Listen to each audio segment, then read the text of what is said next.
మేము చేసింది మేము చెప్పుకోవడం మా చేత కాదు. అది మా ప్రాబ్లం. నిజంగా మా హయాంలో మేము చేసింది ఎక్కువ, చెప్పుకునేది తక్కువ. 2024 ఎన్నికల్లో ఓడిపోయినప్పటి నుంచి మీడియాలో జగన్ చెప్పే మాట ఒక్కటే, చేసేది చెప్పుకోలేక ఓడిపోయాం. అయితే ఆయన చెప్పుకోలేనివి మనం ఈ వీడియోలో చెబుదాం.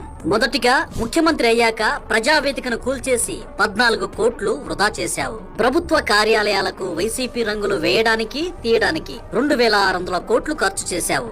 చీప్ లిక్కర్ అమ్మి 30,000 మంది మహిళల పుస్తెలు తెంచి 50,000 కోట్లు జేబులో వేసుకున్నావు. ఋషికొండను ధ్వంసం చేసి ప్యాలెస్ నిర్మాణానికి 550 కోట్లు ఖర్చు చేశావు.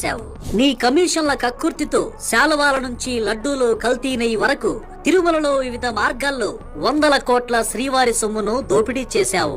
ఒక్క అభివృద్ధి కార్యక్రమం కూడా చేయకుండా రాష్ట్ర అప్పులను 3 లక్షల కోట్ల నుంచి 10 లక్షల కోట్లకు పెంచేశావు. తాడేపల్లి ప్యాలెస్ లో ఎలుకలను పట్టుకోవడానికి 1.36 కోట్లు, అదే ప్యాలెస్ కు కుక్కలు రాకుండా కంచెకు 12.5 కోట్లు ఖర్చు పెట్టావు. రాష్ట్ర వ్యాప్తంగా ఉన్న హిందూ దేవాలయాలన్నింటిలో ప్రసాదాలను కల్తీ చేశావు. కరోనా సమయంలో కూడా వ్యాక్సిన్లు, మాస్కులు, బ్లీచింగ్ పౌడర్ల లాంటి స్కాములు చేసి శవాల మీద కూడా పేలాలు ఏరుకున్నావు.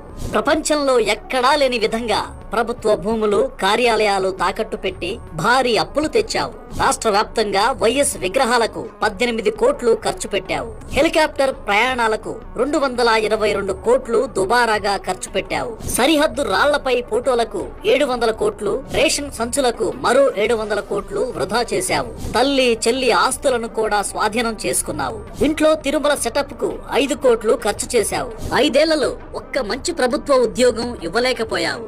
రైతుల పాస్ బుక్స్ పై నీ ఫోటో కోసం 13 కోట్లు ఖర్చు చేశావు. నిన్ను కలవడానికి వచ్చే వారికి ఇచ్చే ఎగ్ పఫ్లకు ఏకంగా 3.6 కోట్లు వాడావు. బ్యాంకు ఖాతాలను ఫ్రీజ్ చేసి మరీ పంచాయతీ నిధులను దోపిడీ చేశావు. గ్రూప్ 1 పోస్టులను అమ్ముకున్నావు. వయస్సులో పెద్దవాడని తెలిసిన మన రాష్ట్ర ప్రజలకు 45 సంవత్సరాలుగా సేవలందిస్తున్న చంద్రబాబును అక్రమంగా జైల్లో పెట్టి ఆనందం పొందావు. అంతేకాదు, లెక్కలేనన్ని స్కామ్లు, అంతులేనన్ని అరాచకాలు, విపరీతమైన దోషణ భూషణలు చేయడం, మహిళల వ్యక్తిత్వాలను హననం చేయడం లాంటి అనేకమైన ఘోరాలకు పాల్పడ్డావు. టైం సరిపోకపోవడంతో ఎక్కువగా రాయలేకపోయాం. దయచేసి క్షమించాలి. మీకు తెలిసిన దోపిడీలుంటే కింద కామెంట్ చేయండి.